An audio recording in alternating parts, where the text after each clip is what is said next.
Hi everyone, I've just got a very cheap skull that I got from Asda. It's just one of those cheap light up ones and it was only about £1 or £2 from Asda.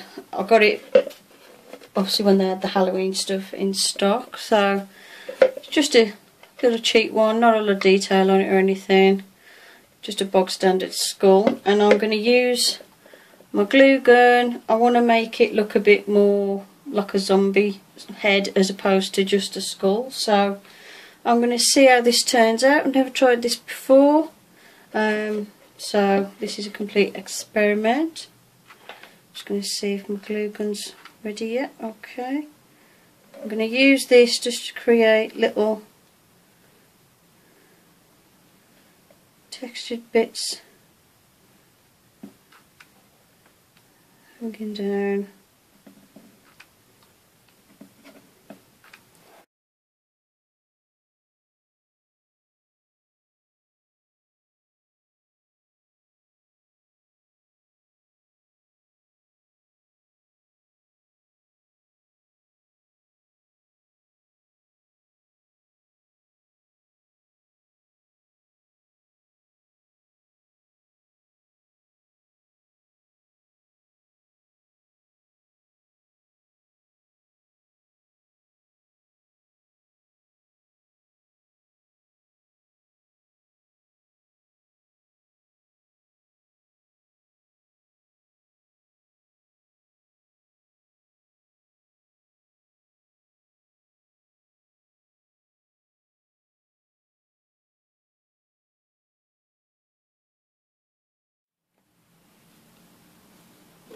Okay, so I've now added plenty of hot glue everywhere, all over.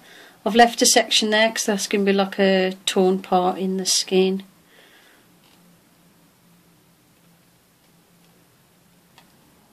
And it looks like that so far. It looks pretty messy, but you want it pretty messy because it is a corpse after all, it's a zombie.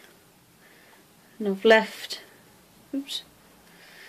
that bit exposed so it looks like his jaw's exposed. And you can just, if you've got any little wispy bits of glue, you can just pick them off. And still lights up and everything. It's just he's got a bit more of a corpseified face. So what I'm going to do now is get some acrylic paints and start painting this up. So I'll get my paints out and show you what to do next.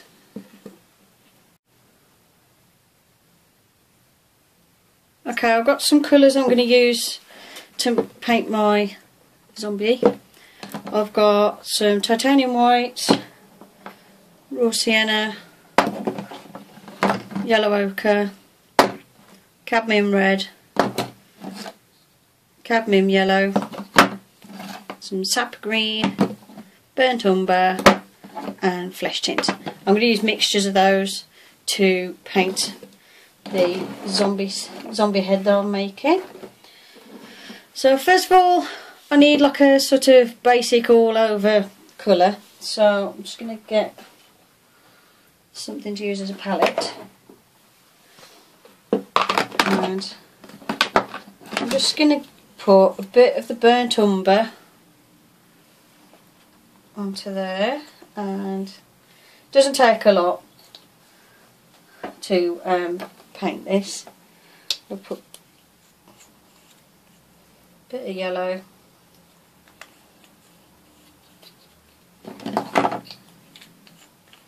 bit of green, oops, bit of raw sienna, oops, which is separated in the tube, never mind, and a bit of flesh tint, which is also started to separate in my tube. These are not the best, but they're not the worst acrylic paints in the world.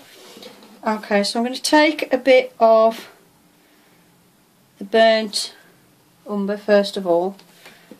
I'm just going to use this to darken the whole thing.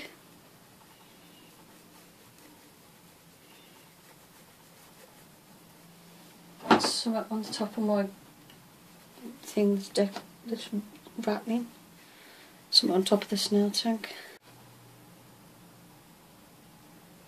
Now for the teeth area, what I've done is I've took a bit of the burnt sienna and a bit of the flesh tint, and I went over like that, and then take a tissue and just wipe off some of the paint, and just scrunch this up smaller, and you just wipe off like the teeth and stuff so that they show up, and any of the little bits that you want to highlight. So it makes the area look dirty and gungy, but at the same time you can still see detail of the teeth. And if I take that little bit out there, it looks like a little bit more exposed bone.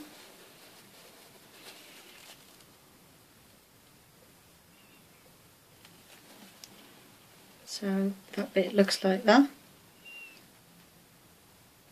And then it's the same sort of thing for the rest of it really. You just take a tissue and rub anywhere where you want to highlight some areas. Some of this has been on for a bit actually, so I might have to just go over it with paint anyway. Yeah, what I'll do, because some of that area is quite dry, so I'm going to take a bit of the flesh tint colour and the burnt sienna, and I just basically want to mix a lighter brown.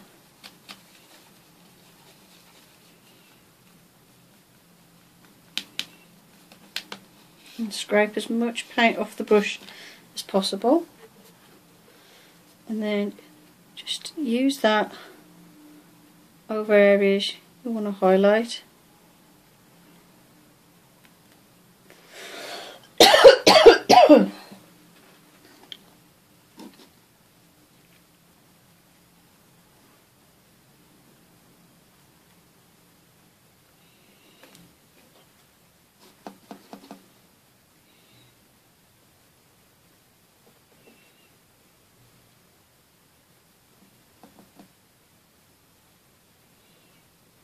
Basically any bits you want to stand out, use a mixture of the burnt sienna and the flesh tint.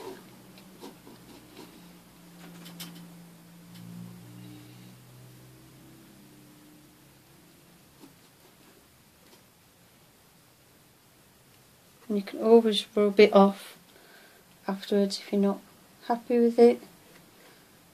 Just apply it and then rub it with your fingers. I'm just going over very gently. I'm not making sure that I go into all the cracks and crevices or anything this time. I'm just literally, I've got my brush quite flat and I'm just skimming over the surface. Cut. And that's it, just a simple, easy way of turning a basic shop bought cheap plastic skull into a zombie head.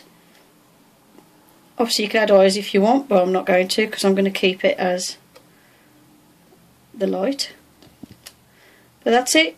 Hope you enjoyed the video. Thank you for watching and I'll see you in the next one. Bye for now.